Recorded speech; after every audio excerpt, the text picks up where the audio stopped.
Mereka mulai memasuki gerbang untuk membasmi monster dan mengumpulkan material. Ketika menghadapi monster, senjatanya Jinwoo tiba-tiba patah dan dia terkena tusukan di sekujur tubuhnya. Juhi sedang berada di dekatnya. Dia segera menyembuhkan lengan serta kakinya dengan susah payah. Sementara itu, yang lain masih tetap bertarung sampai semua monster dikalahkan. Meskipun berjalan lancar, tapi penghasilan yang mereka dapatkan tidak memuaskan. Oleh karena itu, ketika ada seseorang yang menemukan jalan rahasia, sebagian dari mereka ingin memasukinya. Ada beberapa hunter yang keberatan dengan keputusan tersebut, namun mereka tetap melakukan penjelajahan karena kebanyakan anggota termasuk Jinwoo sudah menyetujuinya. Di tempat lain, Gale sedang melakukan perekrutan. Mereka sibuk menawarkan berbagai kontrak kepada hunter yang menjanjikan. Pada saat yang sama, terjadi pencurian di suatu tempat. Lalu, hunter peringkat S segera menghentikannya dengan cara yang elegan. Saat Jinwoo setuju untuk menelusuri dungeon ganda, Juhi sangat marah kepadanya. Namun, karena Jinwoo minta maaf dan tampak menyesali perbuatannya, Juhi bilang akan memaafkannya jika dia mau mentraktirnya makanan. Tidak lama setelah itu, mereka tiba di ruangan bos. Saat memasukinya, mereka tidak menemukan apapun kecuali patung bersenjata. Namun, saat memeriksa tulisan kuno di ruangan tersebut, pintu masuk tiba-tiba tertutup dengan sendirinya. Selain itu, satu persatu patung juga mulai bergerak dan menyerang siapapun yang mencoba kabur.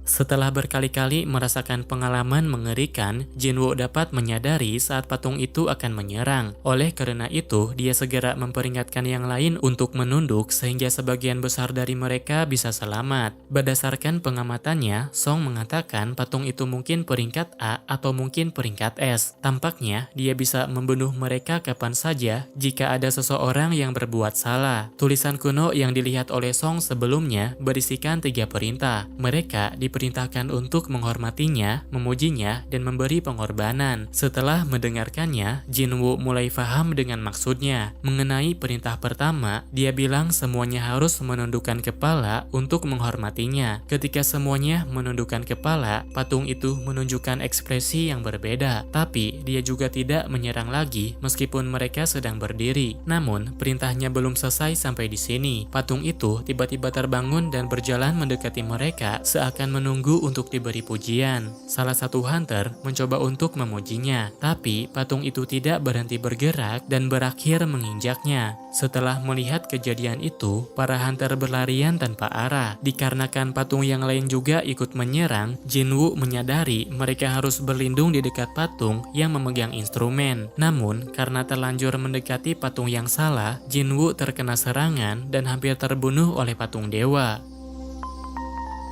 Setelah perintah kedua dilaksanakan, semua patung kembali diam di posisi semula. Namun, serangan sebelumnya telah membuat Jinwoo terluka dan kehilangan pergelangan kakinya. Tidak lama kemudian, altar tiba-tiba muncul di tengah mereka. Hal ini bertanda bahwa salah satu dari mereka harus dikorbankan. Sebagai pemimpin, Song mengaku jika dirinya sudah mengambil keputusan salah. Oleh karena itu, dia akan bertanggung jawab dan mengorbankan dirinya sendiri. Namun, saat dia berada di dalam altar, ternyata tidak terjadi apa-apa. Untuk mencari tahu penyebabnya, Jinwoo meminta bantuan pada yang lainnya untuk membawa dia ke dekat altar. Setelah itu, ada api yang menyala berdasarkan jumlah orang di dalam lingkaran. Namun, sepertinya Jinwoo masih belum memahami arti dari kondisi tersebut. Yang pasti, mereka tidak bisa lebih lama berada di sana karena bisa menyebabkan gerbang hancur dan memungkinkan para monster keluar dari dalam gerbang. Di tempat lain, adiknya Jinwoo yang bernama Jin Ah menjenguk ibunya yang sedang dirawat. Saat itu, dia menemani ibunya dengan ceria meskipun keadaannya belum membaik. Sementara itu, di dalam dungeon, para hunter diharuskan menatap patung agar patung itu tidak mendekat. Namun, dikarenakan pintu keluar sudah terbuka, satu persatu dari mereka memilih keluar tanpa memperdulikan keselamatan yang lain. Pada akhirnya, Jinwoo menjadi satu-satunya orang yang tersisa karena sudah tidak punya kemampuan untuk melarikan diri. Kemudian, ketika semua patung menyerangnya, dia mendapatkan pemberitahuan bahwa dirinya sudah memenuhi syarat untuk menjadi seorang pemain. Dengan begitu, dia dapat menjalankan quest rahasia dan menaikkan levelnya terus-menerus.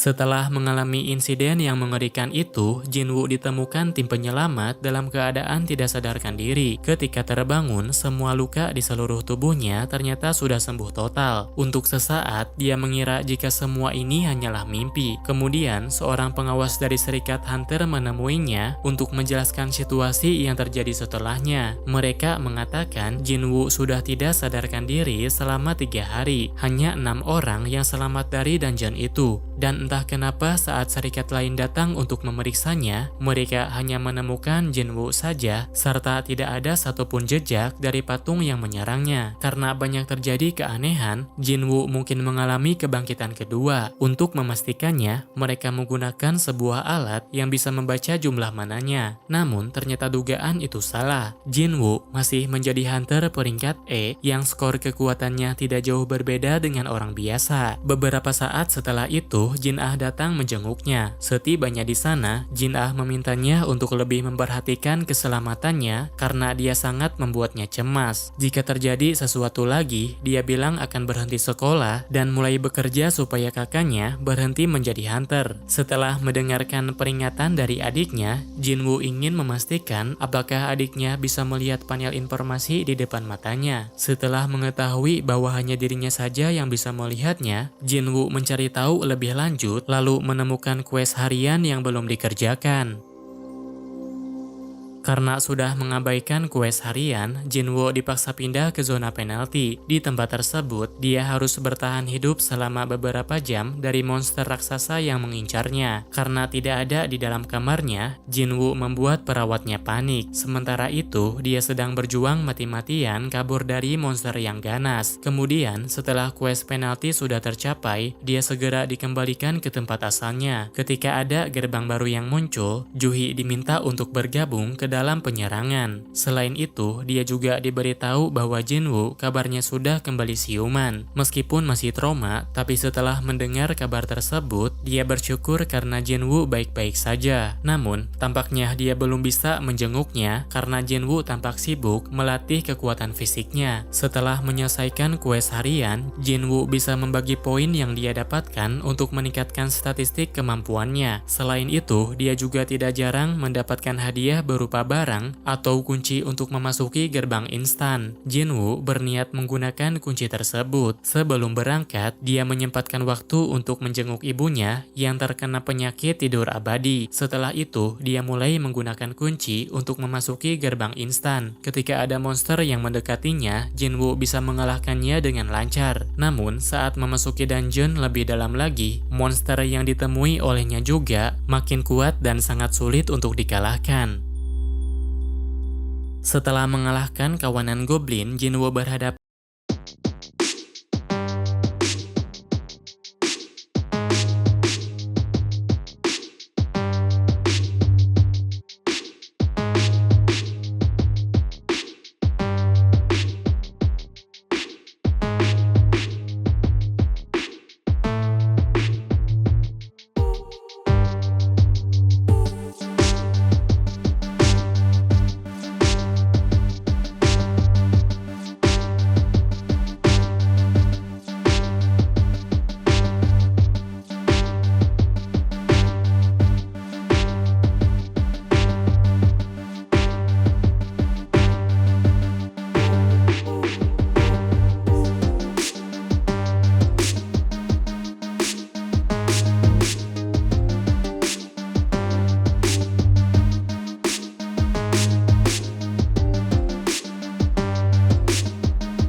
hunter berperingkat S di negara itu. Saat wartawan menanyakan kegiatan kesehariannya, dia mengatakan selalu berlatih setiap hari agar intuisinya tidak menurun. Setelah mengetahui itu dari acara TV, Jin Ah menduga bahwa kakaknya melakukan pelatihan fisik, sebab massa ototnya mulai bertambah dan badannya tumbuh lebih tinggi. Beberapa saat setelah itu, Jin Woo mendapat tagihan karena belum membayar uang sewa bulanan. Karena sudah bisa mengalahkan goblin dengan mudah, dia beranggapan pasti bisa mengumpulkan uang lebih cepat untuk membayarnya. Meskipun begitu, sepertinya sulit untuk menemukan pekerjaan yang cocok, mengingat dia masih memegang status peringkat E. Selain itu, dia juga tidak ingin orang lain tahu tentang kekuatannya karena bisa menarik perhatian. Tapi setelah beberapa saat mencarinya, dia menemukan pekerjaan bagus dengan imbalan yang besar. Dia akan ikut bersama dengan rombongan Dongsuk dalam menjelajah dungeon peringkat C. Namun, karena peringkatnya masih rendah, dia tidak diminta untuk berburu dan hanya mendapat tugas membawa barang bawaan saja. Selain Jin Woo, seorang hunter pemula bernama Jin Ho juga diminta untuk menjadi pelengkap party mereka. Meskipun sebagian besar dari mereka sudah berperingkat C, Jin Woo merasa kalau party ini terlalu nekat karena tidak mau mengajak seorang healer. Kemudian, setelah mentandatangani semua kontrak, mereka bersiap memasuki gerbang. Saat berada di dalam, mereka tidak menemukan monster atau bebatuan yang menerangi jalan. Oleh karena itu, salah satu dari mereka harus membuat penerangan agar tidak ada yang tersesat. Kemudian, saat berada di tengah jalan, Jin Woo menyadari ada sesuatu yang mendekat. Ternyata, itu adalah monster jenis serangga yang sedang bersembunyi di atas mereka. Dongsuk menggunakan skill provokasi untuk memancing para monster ke satu titik. Lalu, yang lainnya membantu dia dari belakang sambil menyiapkan serangan pamungkas yang sangat kuat. Bila diperhatikan, semuanya bekerja sama dengan sangat baik. Jin Woo berpikir mungkin itulah alasan mengapa mereka tidak membutuhkan healer. Namun, sepertinya ada sesuatu yang membuat Jin Woo merasa frustasi. Dia mulai memikirkan kemana perginya orang-orang yang biasanya diminta untuk melengkapi jumlah party mereka. Kemudian, saat menemukan batu sihir dalam jumlah besar, mereka mulai menunjukkan niat sebenarnya. Secara terang-terangan, mereka menjebak Jin Woo dan Jin Ho di sarang bos supaya punya lebih banyak waktu untuk menambang. Dongsuk beranggapan peringkat E super lemah dan peringkat D yang tak punya pengalaman tidak mungkin bisa mengalahkan bos itu. Setelah laba-laba melahap mereka dan kembali tertidur, dia berencana akan masuk lagi untuk mengangkut kristal mana. Selain itu, mereka juga mengincar perlengkapan Jin Ho karena harganya sangat tinggi. Sementara itu di sarang bos, Jin Ho melarangnya untuk bertindak sendirian. Menurutnya, untuk mengalahkan bos peringkat C, biasanya seseorang harus punya kekuatan yang setara peringkat B. Meskipun setuju dengan ucapannya, Jin Woo yang sudah mencapai level 18 tidak merasa tertekan saat menghadapinya. Dia mengira tidak ada salahnya untuk mencoba melawan bos tersebut. Ketika Jin Woo bertarung, Jin Ho tidak menyangka dia bisa bergerak seperti itu. Saat melihatnya, dia berpikir Jin Woo adalah pendaftar palsu yang sengaja mendaftarkan diri sebagai hunter peringkat rendah. Namun, meskipun Jin Woo sudah mengerahkan seluruh kekuatannya, pertahanan laba-laba itu terlalu keras sampai serangannya tidak berpengaruh sama sekali. Tampaknya dia harus menyerang pada titik lemahnya dengan memakai belati yang punya efek khusus. Namun, meskipun sudah diserang berkali-kali, pertahanan monster itu masih belum bisa ditembus. Jin Woo malah terkena serangan karena pergerakannya mulai melambat. Tapi berkat skill pemulihan total, dia bisa segera bangkit dan berhasil menyerang titik lemahnya. Dengan demikian, penguasa dungeon berhasil dikalahkan.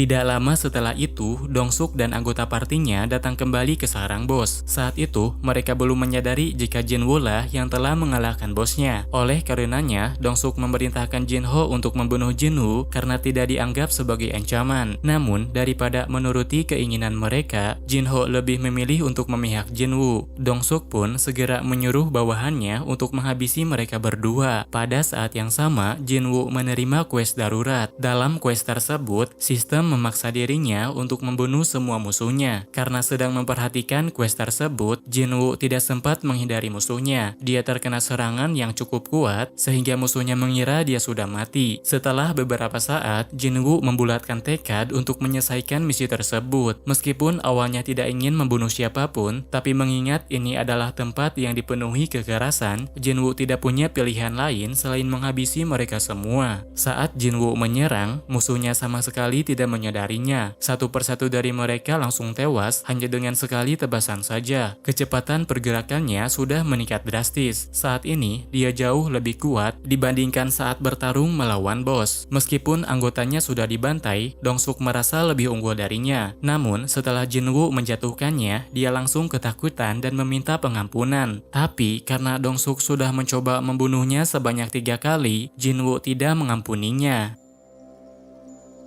Beberapa hari setelahnya, manajer Woo diberi informasi tentang kasus Hunter yang tewas dalam penyerangan sebelumnya. Awalnya, dia mengira itu adalah kasus yang wajar. Tapi, setelah mengetahui bahwa korban yang selamat keluar setelah mengalahkan bos, mereka mengakui bahwa ini agak janggal. Terlebih, salah satunya adalah Jinwoo, Hunter yang selamat dari kasus dungeon ganda. Karena sudah menerima penghasilan yang cukup, Jinwoo menyisakan sebagian uangnya untuk membelikan adiknya makanan. Hal ini membuat adiknya merasa heran karena selain mendapat hadiah banyak, kakaknya pulang tanpa mengalami luka-luka. Namun, karena pengalaman itu tidak pantas untuk dibicarakan, Jinwoo membiarkan adiknya berpikir bahwa dia dibantu oleh hunter yang kuat. Saat meminum alkohol, minuman itu sama sekali tidak membuatnya mabuk. Saat diperiksa, ternyata itu adalah efek dari skill imunitas yang didapat dari dungeon ganda. Selang beberapa waktu, Jinho memanggilnya untuk bertemu. Alasan Jinho menemuinya adalah untuk membentuk tim penyerang dan melakukan raid 19 kali. Semua itu diperlukan demi memenuhi syarat untuk menjadi ketua serikat. Sebagai anak dari pemilik perusahaan konstruksi, Jinho berani menawarkan imbalan uang sebanyak 30 miliar. Itu merupakan jumlah yang sangat besar, tapi karena Jinwoo bisa terus bertambah kuat, maka imbalan tersebut menjadi tidak seberapa. Oleh karena itu, Jinwoo memutuskan untuk menolak, tak peduli apa yang dibicarakan oleh lawan bicaranya. Adiknya Dongsuk merupakan salah satu hunter berperingkat S. Saat mendengar kabar bahwa kakaknya sudah tewas, dia langsung menyadari ada seseorang yang membunuh kakaknya. Oleh karena itu, dia berencana akan membalas dendam kepada 2 orang yang berhasil selamat. Di lain waktu, Jinwoo dan adiknya berolahraga. Setelah berolahraga melebihi batas quest hariannya, Jinwoo mendapatkan hadiah kunci untuk memasuki Istana Iblis. Menurut penjelasan, di sana ada item kuat yang mampu menyembuhkan berbagai penyakit. Jinwoo menyadari bahwa monster yang berada di sana setara dengan monster berperingkat S. Oleh sebab itu, dia merasa tidak yakin dengan kemampuannya yang sekarang. Tapi, demi menemukan obat untuk menyembuhkan ibunya, dia langsung menggunakan kunci tersebut. Beberapa saat setelah itu, Jinwoo melawan monster bernama Kerberus. Saat melawannya, setiap serangan yang dilancarkan hanya menimbulkan luka goresan saja. Selain itu, semakin banyak durasi yang dihabiskan, sifat dari monster itu juga menjadi semakin ganas. Setiap kali monster itu menyerang, poin nyawanya Jinwoo berkurang drastis, bahkan sampai ke titik terendah. Meskipun begitu, Jinwoo terus berusaha untuk melawan. Sebisa mungkin, dia memanfaatkan berbagai item yang dia miliki untuk bertahan dari amukannya. Kemudian, saat monster itu menerkamnya, Jinwoo menebasnya terus-menerus sampai monster itu berhasil dikalahkan. Setelah monster dikalahkan, dia mendapatkan kunci menuju istana. Tapi, sekarang dia memilih untuk mundur karena sudah mencapai batas kemampuannya.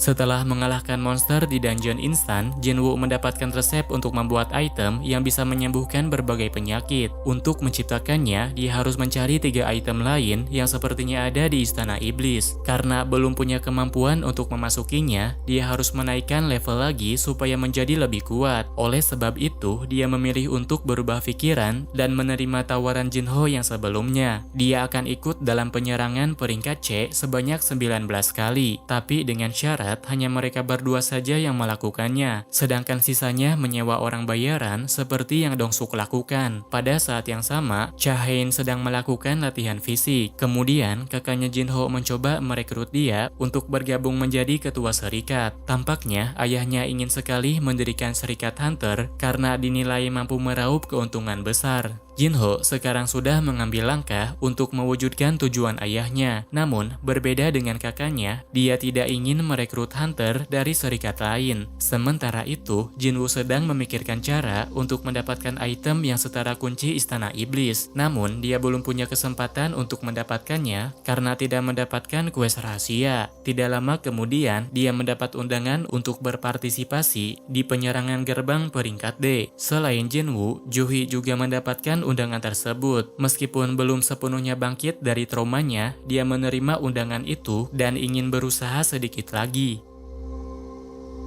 Cha-hae-in baru saja direkrut oleh kakaknya Jinho, namun sepertinya dia tidak tertarik untuk bergabung dan segera melaporkan ini pada ketua serikatnya. Sebelum dia datang, ketua serikat sempat berbicara dengan direktur Big. Oleh karena itu, Cha-hae-in ingin mengetahui apa saja yang dibicarakan. Saat itu, ternyata mereka membahas soal Pulau Jeju yang sudah lama dikuasai oleh monster karena para hunter gagal mengatasinya. Saat ini, mereka belum bisa berbuat apa-apa. Namun, berbeda dengan serikat lain yang hanya ingin meraup keuntungan, ketua serikat Choi ingin suatu saat nanti bisa menaklukkan pulau itu. Sementara itu, Jinwoo sedang bersiap untuk memasuki dungeon. Karena akhir-akhir ini jarang terluka, adiknya sampai berasumsi bahwa kakaknya sudah tambah kuat berkat latihan. Namun, dia juga sedikit mengkhawatirkannya karena Jinwoo pergi tanpa mengambil barang bawaan. Selain Jinwoo, ternyata Song juga ikut penyerangan ini. Song dan Juhi tidak menyangka bisa bertemu lagi dengannya di sini. Selain itu, mereka juga merasa pangling karena Jinwoo berubah drastis hanya dalam beberapa bulan. Beberapa saat setelah itu, anggota yang lain tiba di depan gerbang. Mereka adalah kelompok narapidana yang datang untuk mengurangi masa hukuman. Sementara untuk menjamin keamanannya, mereka diawasi oleh hunter peringkat B yang bernama Kang Tae-sik.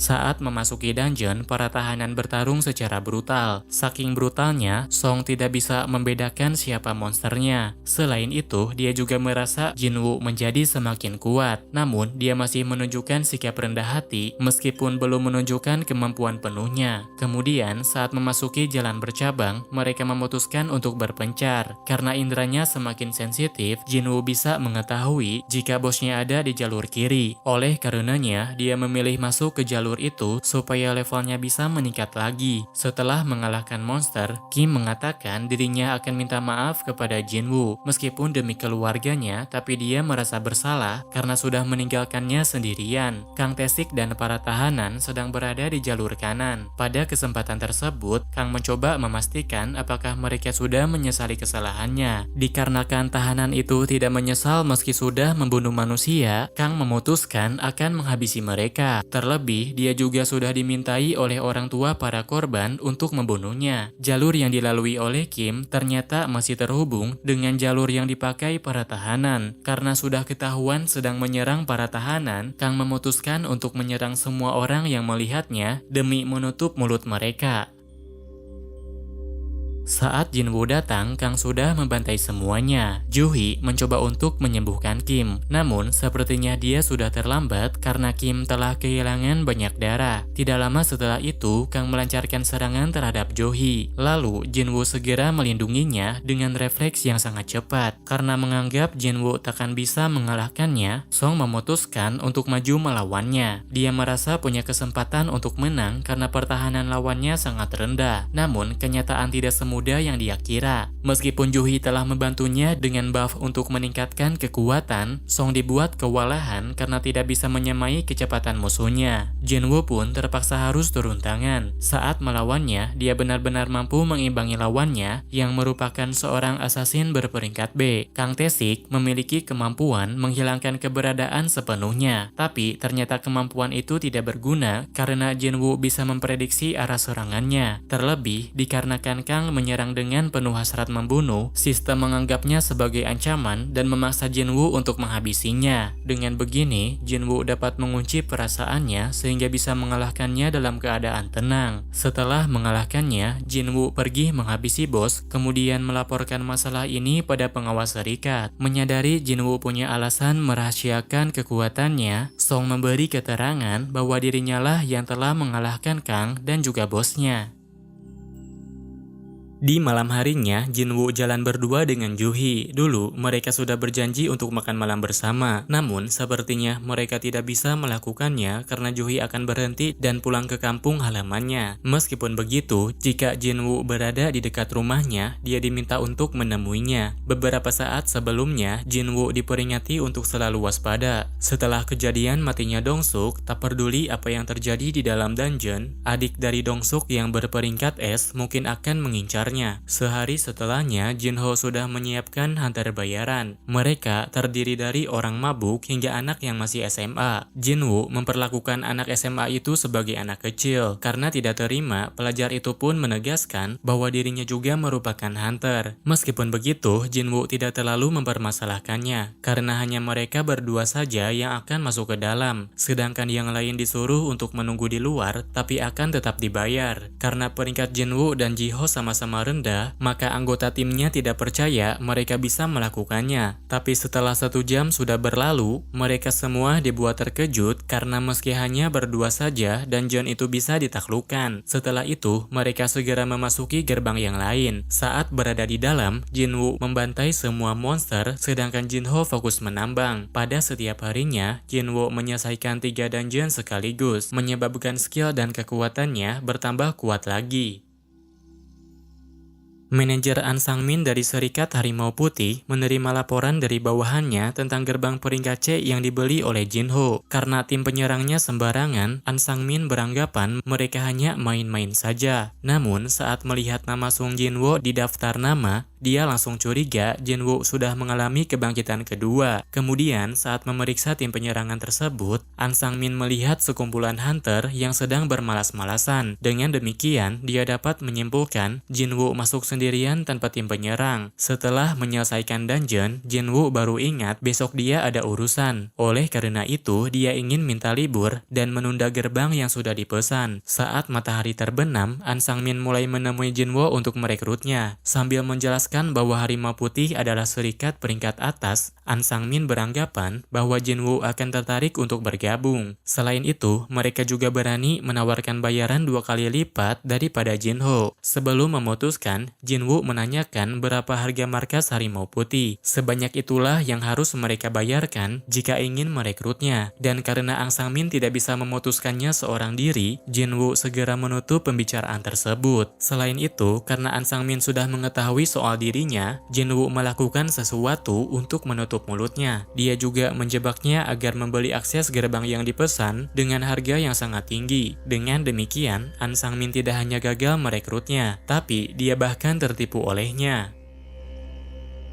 Ketika levelnya sudah memenuhi syarat, Jinwoo mendapatkan quest pergantian kelas. Tidak seperti quest lainnya, dia bebas memilih kapan waktu untuk mengerjakannya. Jika tebakannya benar, ini merupakan quest di mana dia bisa mendapat skill yang cocok. Namun, sepertinya tingkat kesulitannya akan lebih tinggi daripada quest sebelumnya. Saat memasuki gerbang, Jinwoo baru menyadari dia belum mengerjakan quest harian. Karena sudah terlanjur membuka gerbang, dia berniat akan mengerjakannya nanti saja. Selama berada di dalam, dia tidak bisa memakai potion atau sistem penyembuhan lainnya. Musuh pertama yang ditemuinya adalah monster tipe armor. Tebasan biasa saja tidak mempan terhadap monster itu, tapi untuk mengalahkannya, dia hanya perlu menghancurkan armor kelasnya seperti yang pernah dilakukan sebelumnya. Bertarung terus-menerus membuatnya kelelahan. Dia tidak bisa beristirahat karena musuh terus bermunculan. Selain monster tipe armor, kali ini dia diserang oleh assassin dan penyihir. Mereka memiliki skill yang merepotkan seperti skill kamuflase dan sihir serangan cahaya. Meskipun kondisinya sulit, Jinwoo harus segera mengalahkan mereka karena tubuhnya makin kelelahan. Pada saat yang sama, para hunter peringkat atas sedang bersiap untuk melakukan penyerangan besar-besaran. Mereka berencana memasuki Pulau Jeju dan mengamati kekuatan pasukan musuh yang belum ditaklukkan.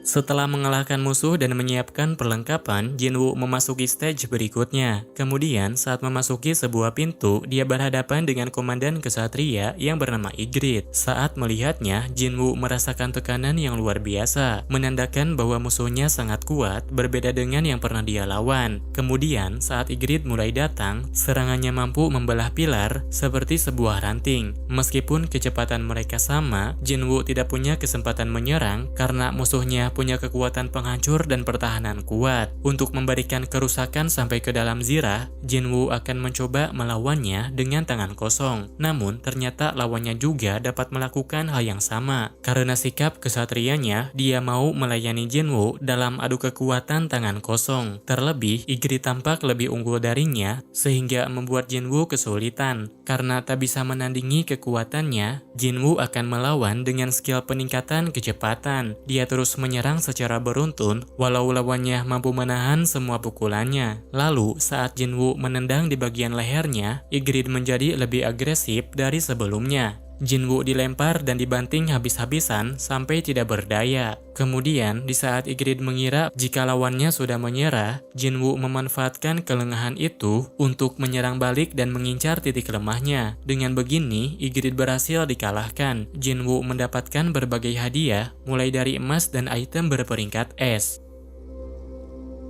Meskipun Ygritte sudah dikalahkan, tapi quest itu masih berlanjut. Kali ini, Jinwoo harus melawan pasukan berzirah yang terus bermunculan dari berbagai arah. Yang terjadi setelah itu berada di luar dugaannya. Jinwoo tak bisa menggunakan skill kamuflase atau nafsu membunuh karena ada penyihir yang bisa menetralkannya. Merasa tidak bisa menang, Jinwoo berniat untuk mundur dengan batu teleportasi. Sayangnya, dia tidak berhasil menggunakannya dan berakhir terkepung oleh pasukan musuh. Dengan poin nyawa yang sudah menipis, mustahil bagi Jinwoo untuk tetap bertahan. Namun, sepertinya keberuntungan masih memihaknya. Karena hari ini belum menyelesaikan quest harian, dia dipaksa pindah ke zona penalti tepat sebelum musuh menghabisinya. Berkat ini, Jinwoo bisa selamat dan memiliki banyak waktu. Di dalam zona penalti, dia bisa menunggu sampai pulih dengan sendirinya atau memulihkan poin nyawanya dengan cara menaikkan level. Sementara itu, Jin Ah masih menunggu kepulangan kakaknya. Dia berharap kakaknya segera pulang karena besok ada jadwal pertemuan dengan para guru. Setelah mengalahkan monster di zona penalti, poin nyawa Jinwoo pulih sepenuhnya. Karena sisa waktunya masih banyak, dia memanfaatkan kesempatan ini untuk melakukan banyak persiapan. Lalu, setelah mempersiapkan item dan perlengkapan yang lebih kuat, dia langsung masuk lagi ke dalam dungeon yang sebelumnya. Dengan menggunakan senjata baru, Jinwoo dapat bertarung lebih efisien. Tidak seperti memakai tangan kosong, kali ini dia bisa dengan mudah mengalahkan musuhnya hanya dengan menebasnya saja. Namun, sebanyak apapun monster yang dikalahkan, jumlah mereka sama sekali tidak berkurang. Namun, saat melihat kesatria yang bermunculan melalui gerbang, Jinwoo mulai sadar penyihir sedang merapal sihir pemanggilan. Oleh karena itu, dia harus fokus menargetkan penyihir sehingga para kesatria mati dengan sendirinya. Dengan dikalahkannya beberapa penyihir, Jinwoo dapat bergerak lebih leluasa. Mau bersembunyi seperti apapun, satu persatu penyihir dikalahkan karena ditemukan banyak celah. Melawan golem juga bukan hal yang sulit untuknya. Dengan dikalahkannya semua musuh, maka quest pergantian job bisa terselesaikan. Berdasarkan poin yang didapatkan, Jinwoo berhak mendapat peran baru dengan kelas lebih tinggi lagi. Namun, kelas baru yang didapatkan ternyata adalah Necromancer. Karena statistiknya tidak sesuai, awalnya dia ragu untuk mengambilnya. Tapi karena itu adalah kelas tersembunyi, pada akhirnya dia memutuskan untuk mengambilnya. Setiap skill dari kelas barunya ternyata lebih hebat dari yang dia kira. Jinwoo sekarang menjadi Raja Bayangan yang mampu membangkitkan musuh menjadi pasukan bayangan.